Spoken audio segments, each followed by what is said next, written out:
Hello everyone, welcome to S with biology classes. हम लोग यहाँ पे मानव स्वास्थ्य एवं रोग क्लास 12th का जो कि चैप्टर है उसकी वन शॉट करने जा रहे हैं। यहाँ पे इम्पॉर्टेंट टॉपिक आपको डिस्कस किए जाएंगे जो कि परीक्षा में आपको मिलेंगे टॉपिक देखने के लिए। अगर आप नीट की तैयारी कर रहे हैं तो हमारे चैनल से जुड़ना बिल्कुल भी ना भूलें।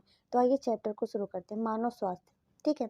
तो मतलब सबसे पहले हम लोग मानव स्वास्थ्य एवं रोग चैप्टर का नाम है। सबसे पहले हम लोग समझेंगे मानव स्वास्थ्य क्या होता है, ठीक है। तो देखिए, अगर कोई व्यक्ति शारीरिक, मानसिक, सामाजिक आदि रूप से स्वस्थ है तभी उसका स्वास्थ्य क्या माना जाता है, उचित माना जाता है। क्या माना जाता है? उचित माना जाता है।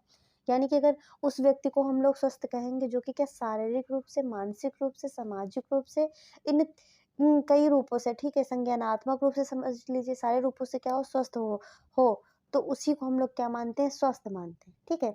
स्वस्थ व्यक्ति मानते हैं और उसका स्वास्थ्य मानते हैं अच्छा, ठीक है, उत्तम स्वास्थ्य जिसको कहते हैं मानते हैं। तो हमें नहीं लगता, देखिए आज के समय में कोई भी व्यक्ति स्वस्थ है, कोई शारीरिक तौर से है, ठीक है। तो अधिकतर तो आजकल कोई भी किसी व्यक्ति से मिलोगे तो आपको क्या, देखो, मानसिक टेंशन सबको देखने को मिलती है, ठीक है। तो आज के समय में ये कहना कहीं भी गलत नहीं होगा कि आज के समय में कोई भी व्यक्ति क्या है, स्वस्थ नहीं है। अब रोग पढ़ेंगे, इसके बाद चैप्टर में क्या रोग दिया है तो हम लोग रोग पढ़ेंगे। रोग देखिए, जब शरीर के एक या अधिक अंगों या तंत्रों के कार्यों पर प्रतिकूल प्रभाव पड़ता है, ठीक है। तंत्र जैसे आपका जनन तंत्र होता है, उत्सर्जन तंत्र होता है, पाचन तंत्र होता है, ठीक है, श्वसन तंत्र होता है। तो इसमें क्या होता है कि एक या एक से अधिक, एक भी तंत्र हो सकता है वहाँ पे ग्रसित, या फिर एक से अधिक तंत्रों के कार्यों पर क्या होता है, प्रतिकूल यानी कि गलत प्रभाव पड़ता है, गलत इफेक्ट पड़ता है, ठीक है। और विभिन्न लक्षण प्रकट होते हैं। तो हम कहते हैं क्या, कि हम स्वस्थ नहीं है। जैसे कि हमें देखो, हमें उत्सर्जन में, ठीक है, यूरिन पास करने में, या फिर आपको सांस लेने में कोई दिक्कत है, ठीक है, तो वहाँ पे हम लोग कहेंगे कि हमें क्या है, कोई बीमारी है और हम स्वस्थ नहीं है, हम किसी रोग से ग्रसित हैं, ठीक है। तो अब रोग हमें कितने प्रकार के होते हैं? दो प्रकार के होते हैं, ठीक है। कौन सा होता है? देखिए, संक्रामक रोग होता है और असंक्रामक रोग होता है। कौन सा होता है? संक्रामक है पहला रोग, दूसरा कौन सा? असंक्रामक है। देखो आप समझते हैं, देखिए, एक लंबे समय तक स्वास्थ्य को शरीर और मन की ऐसी स्थिति माना गया है जिसमें देह के कुछ तरलों, ठीक है, देह के कुछ क्या तरल, जिसको ह्यूमर कहते हैं, का संतुलन बना रहता है। तो ये माना गया है। दूसरा क्या है? प्राचीन यूनानवासी, ठीक, हिप्पोक्रेटिस और चिकित्सा का भारतीय आयुर्वेद तंत्र यही दवा करते हैं, ठीक है। देखो, जो हिप्पोक्रेटिस हैं, ठीक है, तो आपने देखा होगा जब नीट का एग्जाम होता है, ठीक है, तो कुछ बच्चे जैसे एमबीबीएस करने जाते हैं, तो एमबीबीएस करने के बाद क्या होता है, अपनी कैप देखा होगा आपने, ऊपर उछालते हैं, ठीक है। तो इसमें देखो, हिप्पोक्रेट नाम की एक जो होती शपथ, ठीक है, शपथ दिलाई जाती है। और माना जाए तो दवाओं के, अगर बताया जाए कि दवाओं की खोज किसने की है, दवाओं के ज्ञाता कौन है, तो ये हिप्पोक्रेटस हैं, ठीक है। इनको आयुर्वेद तंत्र भी यही दवा करते थे। ऐसा माना जाता था कि काले पित्त, ठीक है, काले पित्त यानी कि जो काला पित्त होता है, ब्लैक बाइल, जो पित्त रस होता है, बाइल जूस होता है, वो कैसा काला अगर पित्त रस है तो वो तो क्या माने जाते हैं, गर्म व्यक्तित्व वाले होते थे, ठीक। मतलब उनका ये नहीं कि उनको गुस्सा बहुत ज़्यादा आता था या फिर मतलब चिड़चिड़े होते थे, ऐसा कुछ नहीं होता था। मतलब यानी कि कहा जाता है कि उनका जो व्यक्तित्व था, उनके शरीर का टेम्परेचर था, वो उनको क्या होता था, उनका टेम्परेचर गर्म होता था शरीर का, और उन्हें क्या हो रहता था, बुखार रहता था, ठीक, उन्हें क्या रहता था, बुखार रहता था। देखिए, नोट, मानव रक्त परिसंचरण तंत्र का अध्ययन सर्वप्रथम अगर पूछा जाए किसने किया था, देखिए ये क्वेश्चन बहुत पूछा जाने वाला, किसने किया था, तो विलियम हार्वे ने किया था। किसने किया था? तो विलियम हार्वे ने किया था, ठीक है। विलियम हार्वे ने थर्मामीटर का, किसने? विलियम हार्वे ने थर्मामीटर का प्रयोग करके कहा, ब्लैक बाइल वाले तरल के व्यक्ति सामान्य भी हो सकते हैं, ठीक है। ऐसा नहीं कि जिसका मतलब ब्लैक बाइल जो पित्त रस है अगर ब्लैक है तो वो मतलब बीमारी से ग्रसित हैं, तो ऐसा नहीं। अगर उन्होंने कहा नहीं, तरल अगर काला है तो उससे ये नहीं कि व्यक्ति बीमार ही है, वो स्वस्थ भी हो सकता है।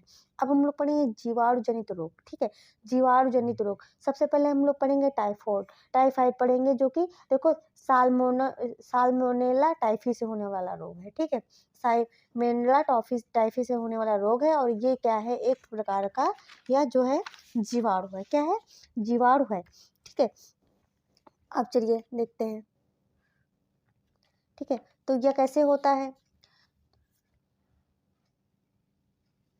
तो यह रोगजनक आमतौर से संदूषित भोजन, ठीक है, संदूषित भोजन और पानी द्वारा छोटी आंत में क्या होता है, घुस जाता है, जो आपकी स्मॉल इंटेस्टाइन होती है उसमें चला जाता है और वहां से रक्त द्वारा शरीर के अन्य अंगों को क्या करता है, अंगों तक पहुंच जाएगा।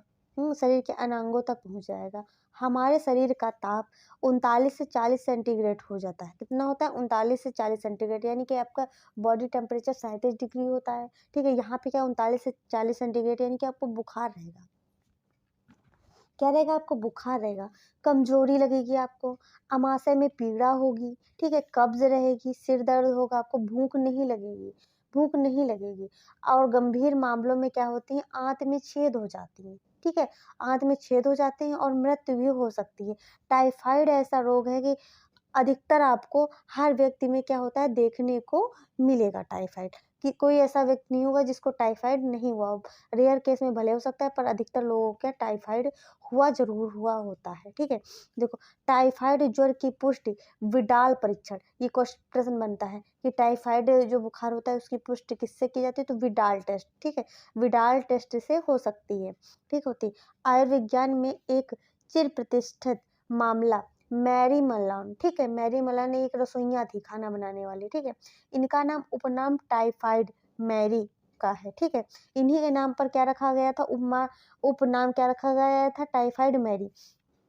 इन्होंने देखो कोई बहुत बड़ा काम नहीं किया था कि इन्होंने टाइफाइड की दवाई खोजी थी, ऐसा कुछ नहीं था, ये एक रसोइया थी, इनको टाइफाइड था, ठीक, टाइफाइड था। ये हमें रोज क्या, जैसे 1000 व्यक्ति का खाना बना रही है, 1000 व्यक्ति का खाना मान लो बना रही हैं, ठीक है, तो उसमें ये क्या होता था कि अगर 1000 व्यक्ति का खाना बना रही है, तो अब इन्होंने देखो अपने हाथों का यूज किया, इनको छींका, इनको खांसी आई, तो उससे क्या हुआ कि ये जो बैक्टीरिया था, ये जो जीवाणु था, ये क्या गया, भोजन में गया। इन्होंने जो वाहक का कार्य किया, किसका का वाहक का, यानी कि इन्होंने, जैसे कि महामारी नहीं चलती वैसे इन्होंने कितने लोगों को जो था टाइफाइड फैलाने का कार्य किया था। किसने किया था? तो मैरी मिलान ने किया था।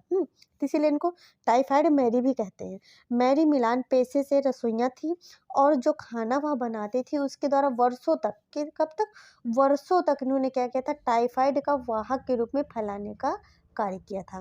ठीक है, अब दूसरा देखते हैं। ठीक है, दूसरा है निमोनिया। ठीक है, निमोनिया, निमोनिया किस जीवाणु से होता है, तो स्ट्रेप्टोकोकस निमोनी, ठीक है, स्ट्रेप्टोकोकस निमोनी, इसको हीमोफिलस एनजी भी कहते हैं। ठीक है, देखो इस रोग से क्या होता है, फुफ्फुस, फुफ्फुस, ठीक, जिसको लंग्स कहते हैं, लंग्स के वायु कोष्ठ जो अल्वेली होती हैं, ठीक है, जो कुपिकाएं होती हैं, ऐसे देखो, जो आप लंग्स देखोगे, फेफड़े देखोगे, ठीक है, तो उसमें देखो कुपिकाएं कैसे ऐसे बनी हुई होती है, जैसे आपके फेफड़े हो गए, ठीक है, उसमें ऐसे संरचनाएं बनी होती है, ऐसे कुपिकाएं ऐसे करके बनी हुई होती हैं, ठीक है, जाल सा ऐसा लगी होती है, तो इनको संक्रमित करता है। किसको संक्रमित करता है? इनको संक्रमित करता है। ठीक है, इनको संक्रमित करता है। ठीक है, और उसके बाद देखते हैं, संक्रमण के फलस्वरूप वायु कोष्ठों में तरल भर जाता है। क्या भर जाता है? तरल भर जाता है, जिसके कारण सांस लेने में बहुत दिक्कत होती है। सांस लेने में क्या होती है? बहुत ज़्यादा दिक्कत होती है, मतलब व्यक्ति को सांस लेने में बहुत दिक्कत होने लगती है, यानी कि उसका दम घुटने लगता है, सांस आस पास नहीं होती है, क्योंकि देखो कोशिकाएं जो होती हैं, अल्वेओली जो होती है, वायु कोष्ठ जो होते हैं, वो संक्रमित हो जाते हैं। ठीक है, स्वस्थ मनुष्य को संक्रमण किसी संक्रमित व्यक्ति द्वारा, ठीक है, छोड़े गए बिंदु को देखो डैप्लेट्स, यानी कि देखो अगर आपने छींकते खाते समय देखा होगा कि कुछ पानी की छींटे निकलती हैं, ठीक है, तो उन्हीं को बोला गया। तो उनके माध्यम से अथवा एरोसोल, यानी कि सांस द्वारा अंदर लेने से, या संक्रमित व्यक्ति के गिलास या बर्तन का इस्तेमाल करने से भी यह रोग हो जाता है। ठीक, लक्षण क्या होते हैं? लक्षण देखिए क्या होते हैं, देखो ज्वर आएगा, ठिठुरन आएगी, खांसी और सिर दर्द होगा, निमोनिया के ये लक्षण है, यानी कि ज्वर लगेगा, बुखार आएगा आपको, ठिठुरन, ठंड के साथ बुखार आएगा, खांसी हो गई और सिर दर्द होगा, ये निमोनिया के लक्षण है। गंभीर मामलों में क्या होते हैं, होंठ और हाथ की उंगलियां क्या हो जाती हैं, नखूनों का रंग कैसा हो जाता है, धूसर नीला हो सकता है। ठीक है, ये सबसे लास्ट की स्टेज होती है, जब हाथों और नखूनों का रंग कैसा हो जाता है, धूसर नीला होने लगता है। हमारे एनसीईआरटी में 2 ही रोग दिए हैं।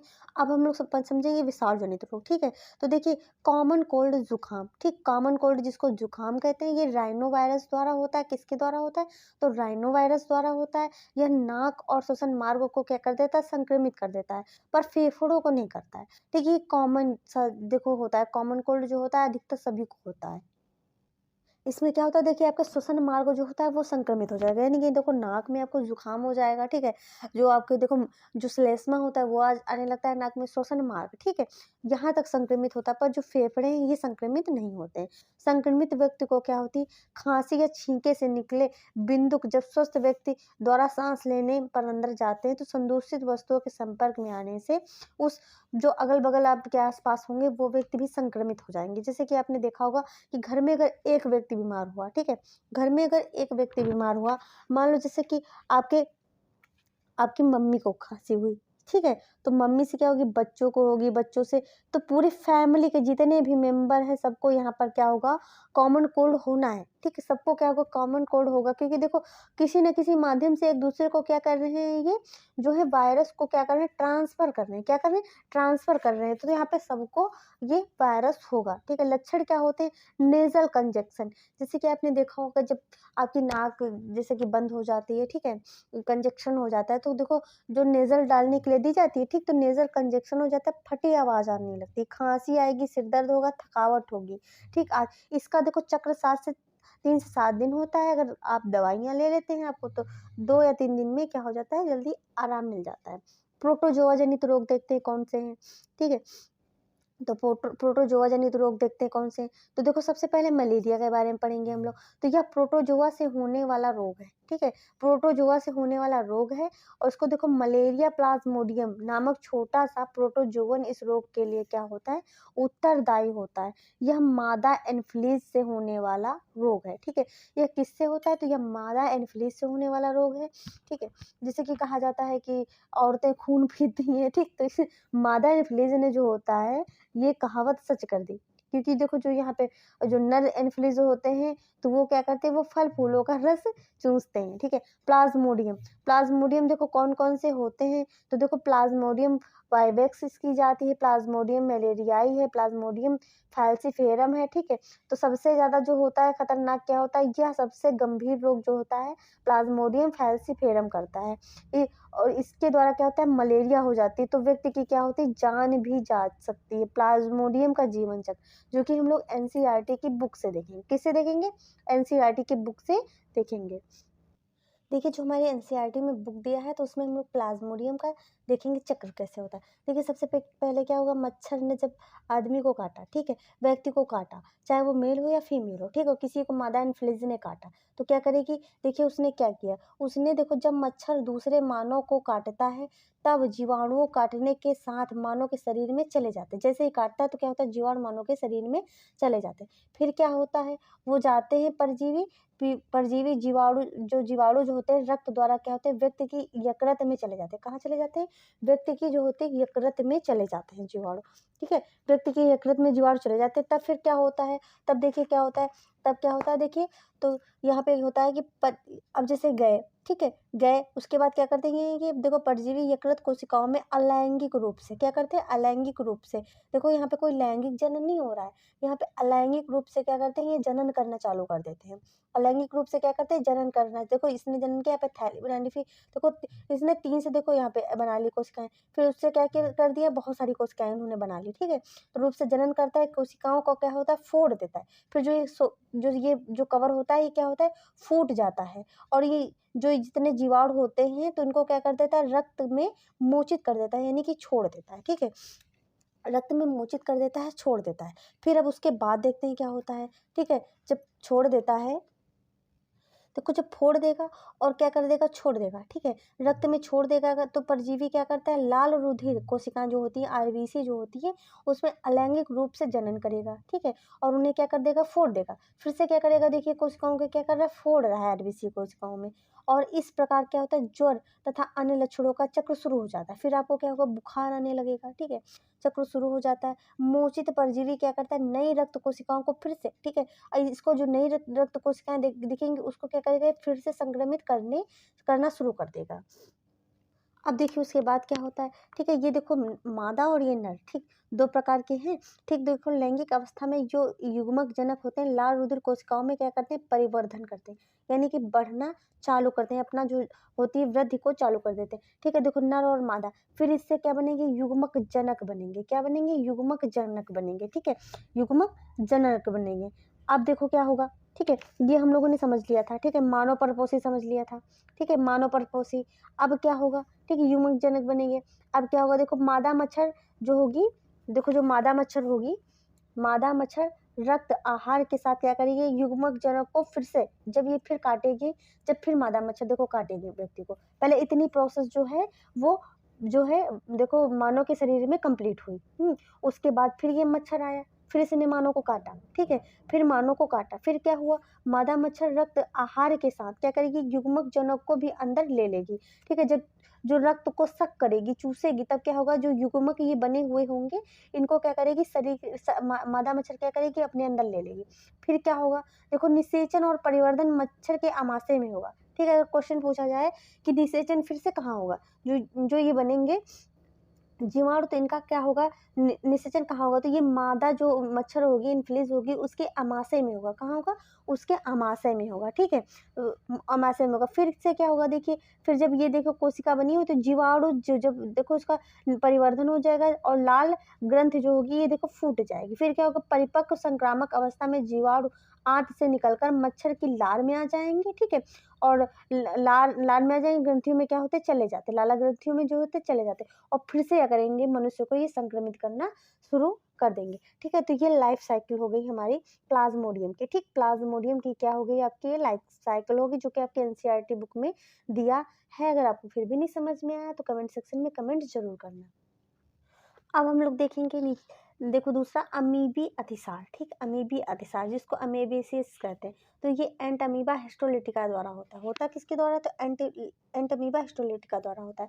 देखो ये घरेलू मक्खियाँ इस रोग की क्या होती है, वाहक होती हैं, परजीवी को क्या करती है, संक्रमित व्यक्ति से क्या होती है, खाद्य पदार्थों तक ले जाती है। जो संक्रमित देखो घरेलू मक्खियाँ क्या करती है, इसकी वाहक होती है, परजीवी को क्या करेंगी, संक्रमित जो जैसे कि जिसको आप जैसे जिसको अमीबी अतिसार होगा, ठीक है, वो व्यक्ति खाना खा रहा होगा या फिर, तो उसका क्या होगा, खाना संक्रमित हो जाएगा लार के माध्यम से, ठीक।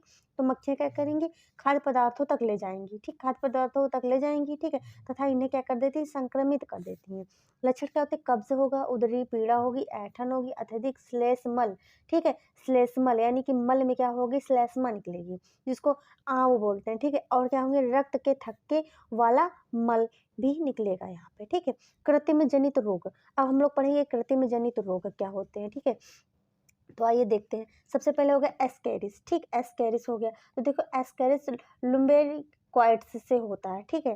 तो देखिए ये क्या होता है, स्वस्थ व्यक्ति से यह संक्रमण संदूषित पानी, साग सब्जियां जो होती हैं, फलों आदि के सेवन से होता है। लक्षण क्या होते हैं, आंतरिक रक्तस्राव होने लगता है, ठीक है, पेशीय पीड़ा होती है, ज्वर आएगा, अरक्ता और आंत का अवरोध इस रोग के लक्षण होते हैं, ठीक है। और फाइलेरियासिस हम लोग पढ़ेंगे, ठीक है, फाइलेरियासिस पढ़ेंगे। इसमें देखिए क्या है, तो देखिए इसमें देखो ये वाउचेरिया ब्रैंकोफेटाई एंड वाउचेरिया मलेरियाई से होता है, 2 इसमें हो गए, ठीक, 2 हो गए आपके। तो देखिए यह रोग क्या होता है, क्यूलेक्स मच्छर के काटने से होता है, किस मच्छर के काटने से होता है, तो क्यूलेक्स मच्छर के काटने से होता है। इसमें पाद की लसिका कोशिकाएं जिनको लिम्फेटिक कहते हैं, वेसल्स में धीरे धीरे बढ़ने वाला दीर्घकालिक शोथ रोग होता है। कैसा होता है, दीर्घकालिक शोथ रोग होता है। इसमें क्या होता है, कोई एक जो पार्ट होता है वो बहुत बड़ा हो जाता है, ठीक है। अधिकतर देखो ये होता कहाँ है, तो ये देखो इसको इसके बारे में हम लोग आगे बात करेंगे। तो देखो ये क्रम इन अंगों में कई वर्षों तक रहता है, कोई एक में नहीं होगा, वर्ष कई वर्षों तक, ठीक, अपनी लाइफ साइकिल हो सकता है जब तक इंसान की मृत्यु ना हो तब तक ये क्या होता है, मनुष्य के शरीर में रहे, ठीक है, वर्षों तक रहते हैं। जननांग जो देखो जननांग जो होते हैं अंग भी क्या करते हैं, अक्सर प्रभावित होते हैं। इसमें देखो जननांग ये अक्सर प्रभावित होते हैं, तो पैर में होगा या फिर देखो मेल में जो होता है वृषण में होता है, ठीक, सबसे ज्यादा अगर मेल में होगा कहाँ होगा, वृषण में होता है, टेस्टिस में होता है। प्रभावित अंग अगर पूछा जाए तो पैर होता है, वृषण, ठीक। ये देखिए हमारी एनसीईआरटी में चित्र दिया हुआ, ठीक है, ये देखो वृषण, ठीक है, वृषण में हुआ रोग, ठीक है, वृषण में हुआ रोग, और ये देखो पैर में हुआ, ठीक है, इसको हाथी रोग, ठीक, एलिफेंटियासिस रोग भी कहते हैं। ये देखिए हमारे एनसीईआरटी की बुक में दिया हुआ है, ठीक है, डायग्राम दिया हुआ है, चित्र दिया हुआ है। ये देखिए टेस्टीज हैं, ठीक है, जिसको वृषण कहते हैं। तो इसमें देखो वृषण में होता है, ये कहाँ होता है, पैर में होता है। तो 2 अंग मुख्यतः आपको प्रभावित यहाँ पे देखने को मिलेंगे, ठीक है। अब अगला हम लोग का टॉपिक है कवक जनित रोग, ठीक है। ये दिख नहीं रहा होगा, अब दिख रहा होगा आपको। अगला टॉपिक क्या है, कवक जनित रोग। तो देखो इसमें रिंगवर्म सबसे हम लोग पढ़ेंगे। सबसे पहले तो देखो माइक्रोस्पोरस, ठीक है, टाइकोफाइटॉन और एपिडर्मोफाइटॉन आदि वंश के अनेक कवक क्या करते हैं, दाद, खाज, खुजली आदि करते हैं, ठीक। रोगों का निरोध एवं नियंत्रण। देखो व्यक्तिगत स्वच्छता, सबसे पहले तो व्यक्तिगत स्वच्छता रखनी चाहिए। व्यक्तिगत स्वच्छता का मतलब है शरीर को साफ सुथरा रखें, ठीक है। अपने जैसे टॉवल वगैरह है तो अपने टॉवल अधिकतर अलग अलग ही यूज़ करें, ताकि एक दूसरे से क्या है संक्रमण ना हो। अपना जो सोप होता है वो अलग रखें, ठीक है। तो साफ सुथरा रखें, साफ पानी का यूज़ करें। ये नहीं कि मतलब बहुत दिन का पानी भरा हुआ है और आपने उससे स्नान कर लिया तो क्या होगा, देखो अगर संक्रमित पानी है तो संक्रमित पानी से आपकी क्या होगी, स्किन जो होती है वो भी क्या होती है, संक्रमित हो जाती है, ठीक है। तो देखो दूसरा क्या है, जन स्वच्छता। अपने आसपास, भाई जहाँ रहते हो तो वहाँ के अपने आसपास जो होता है उसको भी क्या करें, स्वच्छ रखें, साफ रखें, ठीक है। कूड़ा जो है वो खुले में ना फैले। खुले में कूड़ा फेंकोगे तो देखो मक्खियाँ लगेंगी, मच्छर रखेंगे, सब गंदगी आपके आसपास होगी, ठीक है। पानी को खुले तरीके से ना बहाएं, उसका एक व्यवस्थित तरीके से। आप लोग देखो गाँव में रहते हैं, कुछ लोग देखो सिटी से बिलोंग करते हैं, तो आपको अलग अलग पता होगा, ठीक है, मेथड सबको पता है। देखो बंद नालियाँ होती हैं, उनकी सफाई होती, तो पानी को व्यवस्थित तरीके से, ठीक है, उसको देखो बहाएं, ठीक है। अगर पानी जहाँ पे भरा है उसमें केरोसिन तेल डाल दें, ठीक है। तो ऐसे क्या करें, साफ सुथरा रखें, अपने आसपास क्या करें, साफ सुथरा रखने की कोशिश करें, ठीक है। रोग वाहक का नियंत्रण। अब नियंत्रण कैसे करेंगे, मच्छरदानी का प्रयोग सबसे बढ़िया तरीका है, ठीक है। और जहाँ पानी भरा है वहाँ पर देखिए केरोसिन का प्रयोग कर दें आप, ठीक है। और ज़्यादा अगर पानी भरा हुआ है तो आप मछलियाँ की जो लार्वा खाने वाली मछलियाँ होती हैं इनके, उनको भी पाल सकते हैं। जैसे गम्बूसिया होती है, गुप्पी, 2 मछलियाँ हैं, इनको आप पाल सकते हैं। क्या करती हैं, लार्वा जब लार्वा ही खा जाएँगी तब क्या होगा, जब लार्वा ही खा जाएँगी तो यहाँ पर होगा कि उनको जो होगा मतलब लार्वा स्टेज से वो प्रौढ़ नहीं होंगे, ठीक है, वहीं पे समाप्त हो जाएँगे। तो ये देखिए आप नियंत्रण, ये आप जितनी हम लोगों ने पढ़ी है तो उनमें आप सब में लिख सकते हैं, ठीक है। ये आप मच्छर वाले में लिख दीजिएगा। म मानव प्रतिरक्षा तंत्र अब हम लोग पढ़ेंगे, ठीक है। तो देखिए मानव प्रतिरक्षा तंत्र जो होता है लसिकाभ अन्य लसिकाभ अंग, ठीक, जिसको लिम्फ वायड आर्गस, ठीक है, ऊतक कोशिकाओं और घुलनशील अणु जैसे कि प्रतिरक्षी शामिल है, ठीक है। दूसरा क्या है, प्रतिरक्षा तंत्र इस मायने में बेजोड़ है कि यह विजातीय प्रतिजनों को क्या करता है, पहचानता है, इनके प्रति अनुक्रिया करता है और इन्हें क्या करता है, याद रखता है। यानी कि आपके शरीर में कोई भी वायरस आया, ठीक है, किसी भी प्रकार का वायरस एक बार आया तो वह शरीर क्या होता है, उसको पहचान जाता है। दोबारा से अगर कभी वो वायरस आपके शरीर में आया तो वो तुरंत क्या करेगा, उसके प्रति अनुक्रिया करेगा, यानी कि प्रतिक्रिया देगा, ठीक है। अगला पॉइंट देखते हैं इसका, देखो प्रतिरक्षा तंत्र एलर्जी प्रतिक्रिया, स्व प्रतिरक्षा और अंग प्रतिरोपण में क्या होता है, महत्वपूर्ण भूमिका निभाता है, ठीक है। देखो लसिकाभ अंग वे अंग है जिनमें लसिकाणुओं की उत्पत्ति और परिपक्वन, मैच्योरेशन जिसको कहते हैं, ठीक, परिपक्वन और देखो प्रचुरोद भवन यानी कि प्रोलिफरेशन होता है, ठीक। लसिकाभ अंग लिम्फॉइड ऑर्गन के बारे में पढ़ेंगे। तो देखो प्राइमरी ऑर्गन्स देखिए इसका, देखते हैं लिम्फॉइड ऑर्गन्स कौन है, तो प्राथमिक लसिकाभ अंग, ठीक है। ये क्या होता है, देखो अस्थिमज्जा, ठीक, जिसको कहते हैं बोन मैरो, ठीक है, बोन मैरो कहते हैं। और थाइमस ऐसे प्राथमिक लसिकाभ अंग हैं जहाँ पर क्या होता है, अपरिपक्व, ठीक है। इसमें क्या होता है, जैसे कि बोन्स है, ठीक है, हड्डी है, जैसे कोई देखो बोन्स है, ठीक है, जिसको आप हड्डी देखो भाषा में कहते हैं। तो देखिए ये बोन्स है, मानो समझ लीजिए ये देखिए बोन्स है, हाँ। तो बोन्स के बीच में जो फ्लूइड भरा हुआ होता है इसको कहते हैं बोन मैरो, ठीक है, बोन मैरो कहा जाता है, ओके। तो देखिए होता है, तो इसमें देखो प्राथमिक लसिकाभ अंग है, ठीक। प्राथमिक लसिकाभ अंग क्या है, अस्थिमज्जा, जहाँ अपरिपक्व लसिकाणु प्रतिजन संवेदनशील लसिकाणुओं में क्या करते हैं, विभाजित हो जाते हैं, ठीक है। बोन मैरो, ठीक, बोन मैरो के बारे में अब हम लोग समझते हैं क्या होता है। तो देखिए अस्थिमज्जा मुख्य लसिकाभ अंग है, ठीक। अस्थिमज्जा क्या है, मुख्य लसिकाभ अंग है जहाँ लसिकाणुओं समेत सभी रुधिर कोशिकाएं बनती हैं। जितनी भी रुधिर कोशिकाएं होती हैं लसिकाणुओं समेत सभी यही बनती, कहाँ बनती हैं, तो अस्थिमज्जा में बनती है, ठीक, बोन मैरो में बनती है, ठीक है। तो अब देखो बनती कैसे हैं, तो देखो देखो बोन मैरो में जो आपकी बनती है, तो देखो बी लिम्फोसाइट बनती है, टी लिम्फोसाइट बनती है, ठीक है। बी लिम्फोसाइट और टी लिम्फोसाइट का निर्माण होता है।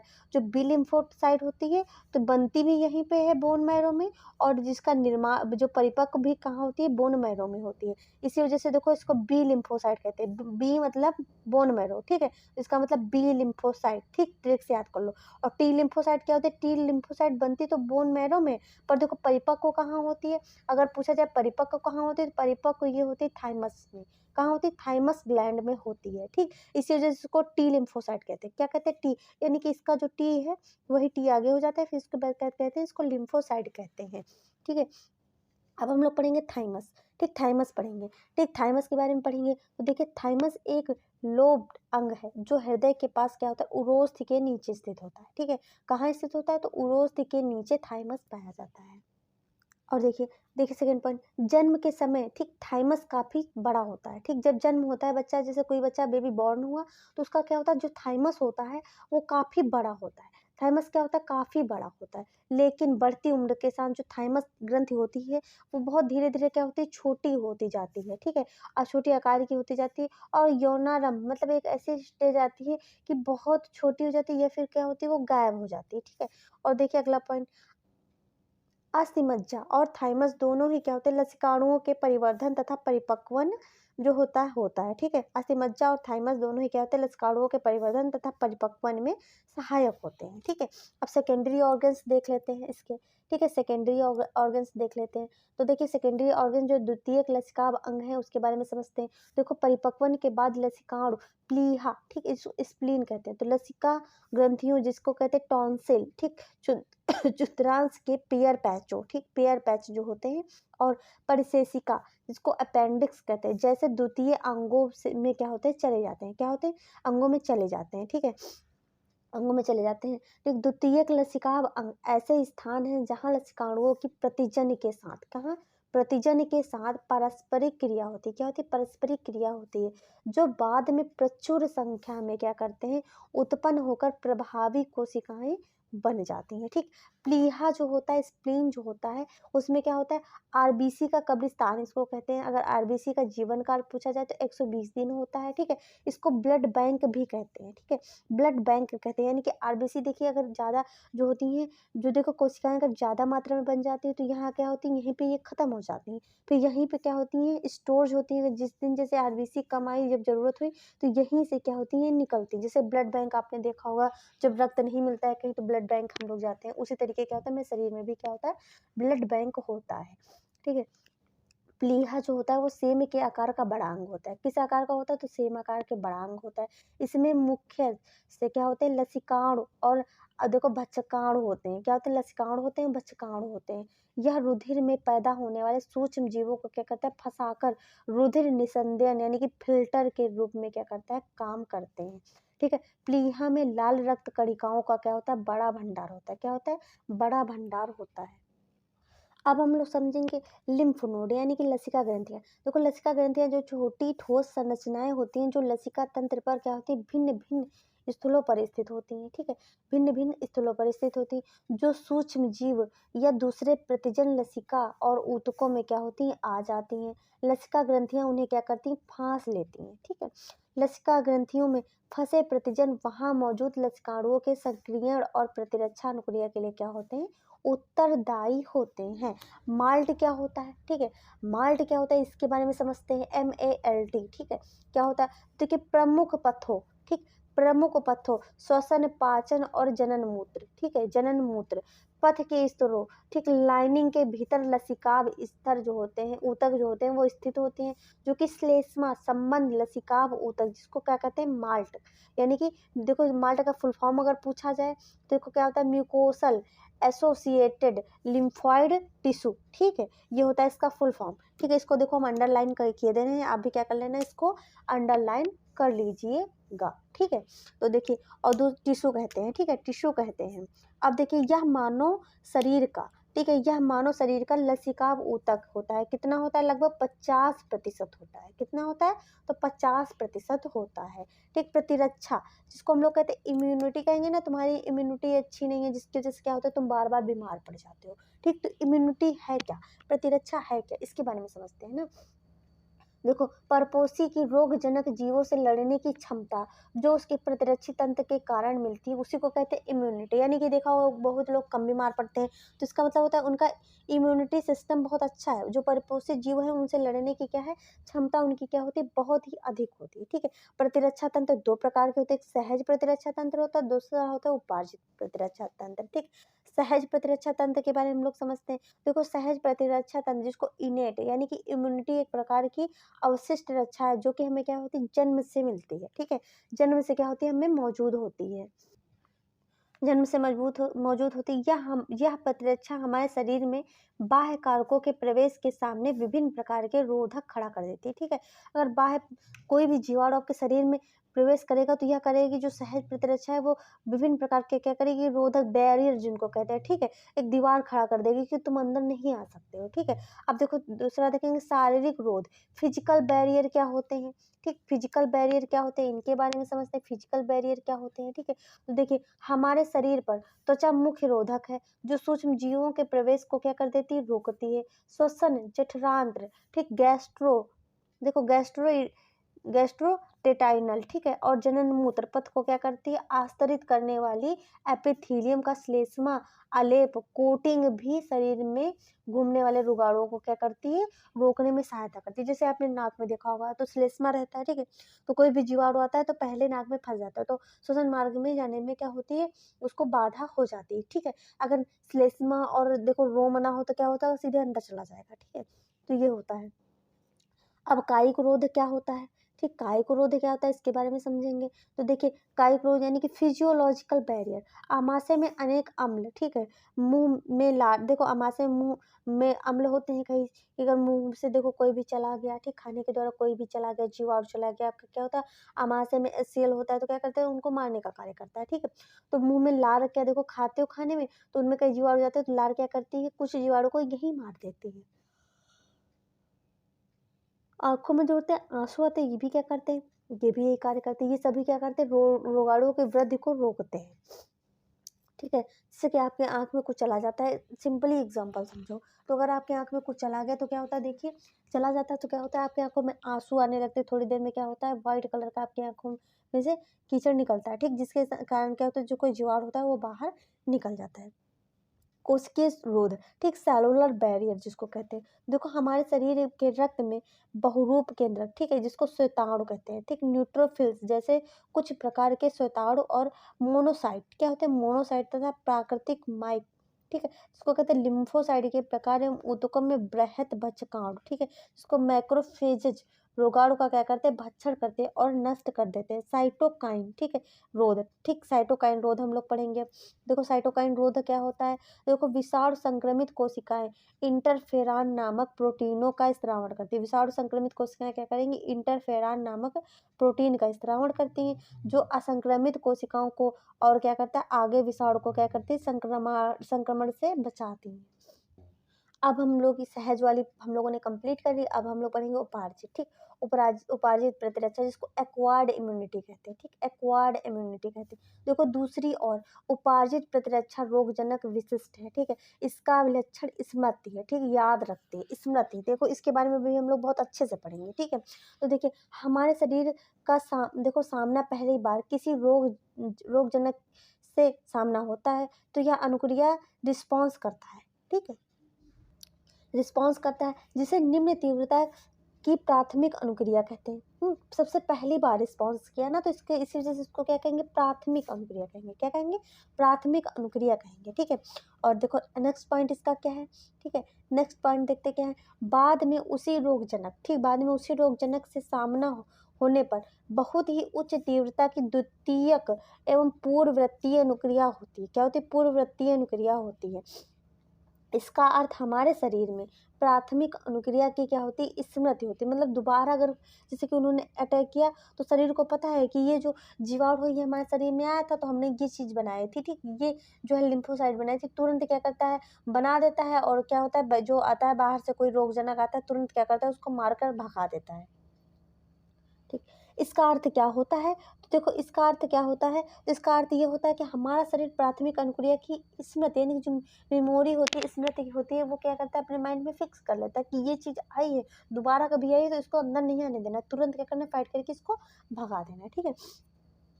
इसका देखो अगला पॉइंट है प्राथमिक और द्वितीयक प्रतिरक्षा अनुक्रिया हमारे शरीर के रक्त में मौजूद दो विशेष प्रकार के लस्कारू कौन कौन से होते हैं? बी एंड टी लिम्फोसाइट, जो कि आपको पता है, अभी हमने पढ़ाया था, ठीक है, अभी हमने पढ़ाए हैं, ठीक है। अगला देखिए क्या है पॉइंट, तो देखो रोग जनकों की अनुक्रिया में बी लिम्फ जो होते हैं लस्कारू होते हैं हमारे रक्त में प्रोटीन की सेना उत्पन्न करते हैं। बी जो लस्कारू होते हैं हमारे शरीर में क्या सेना निर्माण का कार्य करते हैं, ठीक है, ताकि वे रोग जनक से लड़ सके, सेना तैयार कर रहे हैं। ये प्रोटीन प्रतिरक्षा यानी कि एंटीबॉडी कहते हैं, इन्हीं को क्या कहते हैं? प्रोटीन प्रतिरक्षा यानी कि एंटीबॉडी कही जाती है। टी लिम्फोसाइट का क्या कार्य होता है? ठीक है, तो टी लिम्फोसाइट क्या करते हैं? कोशिकाएं खुद तो प्रतिरक्षियों को नहीं बनाती, ठीक है, ये मतलब स्वयं प्रतिरक्षी नहीं उत्पन्न करती, पर क्या करती? सहायता करती है, ठीक है, प्रोटीन उत्पन्न करने में सहायता करती है, यानी कि जो बी लिम्फोसाइट है उसकी हेल्प करती है, ठीक है। अब हम लोग पढ़ेंगे प्रतिरक्षी, ठीक है, प्रतिरक्षी क्या होते हैं? तो प्रत्येक प्रतिरक्षी अणु 4 पेप्टाइड श्रृंखलाएं होती हैं, कितनी होती? 4 पेप्टाइड श्रृंखलाएं होती हैं, ठीक है, 2 छोटी होती हैं जिनको लघु कहते हैं, ठीक है, 2 छोटी होती हैं जिनको लघु कहते हैं और श्रृंखलाएं होती हैं, और 2 बड़ी होती हैं जिनको क्या कहते हैं? दीर्घ कहते हैं। अभी हम लोग चित्र में देखेंगे। इसी वजह से प्रतिरक्षी को एच, ठीक, H2 और देखो H2 और क्या कहा जाता है? देखो H2 कहा जाता है और L2 कहा जाता है। H2 कहा जाता है, L2 के रूप में क्या होता है? दर्शाया जाता है, ठीक है। अब हम लोग इसको एनसीईआरटी के माध्यम से देखते हैं। अब देखिए, ठीक है, ये प्रतिरक्षी अणु है, ठीक है, तो इसमें देखो 4 आपको सेल दिख रही हैं, देखो ये 2 छोटी दिख रही हैं, ठीक, ये 2 छोटी दिख रही हैं, ये 2 आपको बड़ी दिख रही हैं, मतलब 2 लघु दिख रही हैं, 2 आपको क्या दिख रही हैं? 2 आपको लघु दिख रही हैं, लघु श्रृंखला दिख रही हैं, ठीक है, और 2 आपको क्या दिख रही हैं? दीर्घ दिख रही हैं, ठीक है। लघु को देखो इनका वेट भी कम होगा तो इनको लाइट बोलते हैं, ठीक है, लाइट जो होते हैं लाइट श्रृंखला, हल्की श्रृंखला बोलते हैं, तो ये छोटी हो गई, ठीक। जो बड़ी होती है उनको देखो जो हाई, ठीक है, हाई बोलते हैं, ठीक है, तो यानी कि बड़ी श्रृंखला बोलते हैं, ठीक है। ये देखो हमारे एनसीईआरटी में दिया गया है, शायद देखो समझ नहीं पाए रिकॉर्ड हुई या नहीं हुई, ठीक है। तो देखिए ये देखो हमारे एनसीईआरटी के डायग्राम में दिया हुआ है, एनसीईआरटी का डायग्राम बना हुआ है, तो यहाँ पे देखिए 2 छोटी दिख रही हैं आपको श्रृंखला, ठीक है, 2 देखो छोटी दिख रही हैं दोनों तरफ, ठीक है, और 2 देखो कैसे दिख रही हैं आपको? बड़ी दिख रही हैं, लघु दिख रही हैं। तो H2 और L2 का मतलब क्या हुआ? H2 और L2 का मतलब क्या हुआ? H2 मतलब देखो H मतलब यानी 2, 2 कैसी हैं? हैवी हैं, ठीक है, कैसी हैं? हैवी हैं यानी कि बड़ी हैं, ठीक, 2 कैसी हैं? लाइट है यानी कि हल्की है, ठीक, इसका मतलब ये होता है H2 और L2 का। देखिए हमारे शरीर में विभिन्न प्रकार के प्रतिरक्षी उत्पन्न किए जा सकते हैं, ठीक है, हमारे शरीर में क्या होता है? विभिन्न प्रकार के प्रतिरक्षी जो है उत्पन्न किए जा सकते हैं, जिनमें से देखो IgA, IgM, IgE, IgG, ठीक है, ठीक, तथा IgD आदि हैं, ठीक, तो कितने प्रकार के हैं? 5 प्रकार के हैं, ठीक है। अगर ट्रिक देखो इसकी क्या है प्रतिरक्षी याद करने की, देखो दिमाग देखो IG का मतलब होता है डी, ठीक, डी मतलब, और IgE, IgM, ठीक है, IG देखो IgA, IgG, ठीक, दिमाग, ठीक, इससे आप याद रख सकते हैं प्रतिरक्षियों को।